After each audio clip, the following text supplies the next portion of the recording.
Do you ever crave authentic Thai food? Well, my sister and I decided to visit Muay Thai in Toronto, and we got some delicious starters. The crispy miang kham and the classic Thai mango salad with papaya, fish sauce, and peanuts. We came here to celebrate my sister's birthday, and she really wanted an authentic taste of Thailand.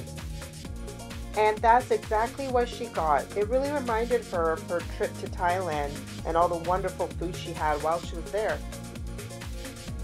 Next, we tried the miang kham, which is crispy coconut fried shrimp on batalis, and I've never heard of this before. And they had a delicious sauce that you just drizzle on top, and I would definitely try these again. And for the main course, we got the classic pad thai. It came with some sort of pancake omelet type thing.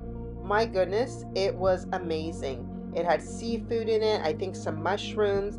The pad thai itself was very flavorful, well done meal. I definitely recommend this if you're a lover of pad thai. I'll leave the details for this restaurant in the description below. So if you're in the Toronto area, I recommend that you check this restaurant out.